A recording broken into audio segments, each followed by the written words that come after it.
renting is just a waste of money. What do we think about that? Is some truth to that or mostly myth? Well, first off, we promise to behave on all these hot takes. But yeah, why don't we start with you, Jenna? Like, you're in the business of talking to renters like every single day with your team, and I'm sure you hear this a decent amount, like or people under their breath, saying this sort of thing. So. Yeah, we hear it all the time. It's no secret that affordability in Toronto in terms of home ownership has skyrocketed. I also think there's this stigma of like you grow up, you graduate, you buy a house, you get married and all of those things. That's just not what it is. Today I had a colleague who's from New York, and it was when she told me nobody in New York buys. Everyone in New York is renting, that it really resonated that that's just what you do in a big metropolitan, in a big city. And so you have options to go and buy, but renting is a really great option. It's very consistent, cash out the door. You know what your monthly payments are going to be month over month. It gives you flexibility to move, whether it's another neighborhood in the city or if you think that your job might take you away. We hear it all the time, and I just think it is a myth. Yeah, for the right person, renting is a really, really, really great option. I think it's a reality as well that just for some people in our current macroeconomic environment, that it's just not a reality that home ownership is on the table for many people right now, right? So Canada's home ownership rates have actually been on the decline now for about 4 or 5 years, and they were very, very high. So they almost had room to kind of regress back to the mean of other G20 countries.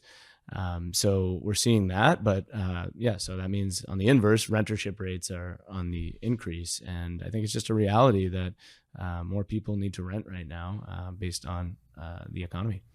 There's kind of a stigma though too, isn't there? Like maybe in North America or even Canada specifically, that like renting is somehow like lesser than home ownership. But I find that that's not actually the case around the world, right? Some places, like you mentioned there, I'm only going to rent, right? But I feel like there is that stigma still in Canada and probably in the States too.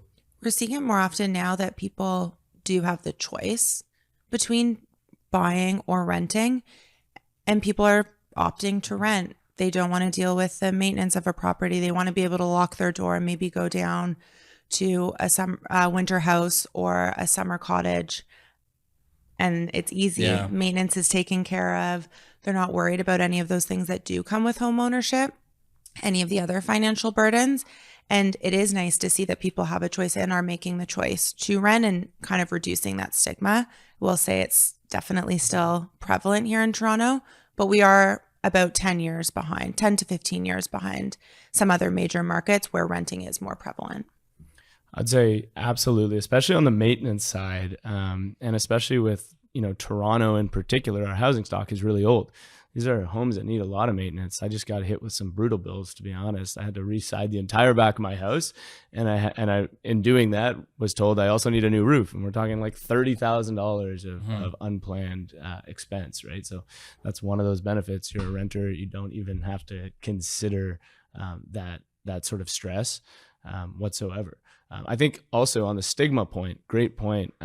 We have sort of a shift occurring in Canada in particular, where the idea of an apartment building is changing. We all kind of grew up in this generation where everyone in Toronto and Vancouver in particular, but Canada, thought of condos as rentals. And I mean, Fitzrovia is the perfect example of sort of redefining the entire space, where rental building, where the whole building is a rental, is now becoming very commonplace, and it's totally changing the way that renters think about new multi-residential properties. I don't know if you want to speak to that. You said it, redefining rental living. So it's not going up into your apartment and leaving for the day. We are putting in a ton of resort style amenities, creating community, creating bonds with your neighbors. Every time we tour people through the building, it doesn't get old for me of just the sheer shock that a product like that exists in the market. And it's really, really expanding. So you're starting to see a lot of purpose-built rental buildings coming up in Canada that just didn't exist before, kind of carving out this different node aside from the older 60s, 70s style rental buildings where not amenitized.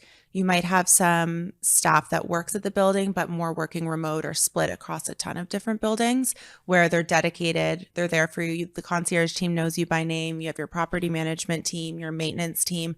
Back to that maintenance point, anything goes wrong, looking to address it within 24 hours. And so just that really luxe style of living. Yeah, it's an interesting point because I feel like when I hear renting is a waste of money, it's usually people a little bit older who are saying that, and they don't maybe necessarily realize that, well, this building has a pool, has a bowling alley, it has a little office quiet space, right? It has a gym, all that's included. I'm not just renting a 500 square foot apartment. This is actually a lifestyle that I want, and I don't have to get a gym membership. I don't have to get a whole bunch of different stuff. So I feel like, is it a waste of money when you're getting a lifestyle with it? And I think that is kind of what's changed right now in purposeful rentals, as you guys mentioned, that it's not, you're not just renting an apartment anymore. You're buying into a lifestyle that this building offers. And it's a little bit different, especially with our infrastructure having so many old buildings that you kind of think that that's all an apartment is. It's just a little box in the sky. But I think you guys said it really well. It's not really the case anymore. I think now when you look up, let's say you're just driving down the Gardner, which is really slow these days. Yes. As we know. Or just like anywhere where you have a vantage point of the city, if you're flying into the city, flying out of the city, or any Canadian city, not just Toronto, and you see all these cranes in the sky, like in the past, you would have said, oh, look at all those condo buildings going up, right? And that's just the way Canadians thought. So there's a bit of re-education. Now near 50% of all of those cranes across Canada are rental cranes. So we hope that people start, I think that the market is sort of being re-educated towards that concept. I think so. And hopefully this podcast will help.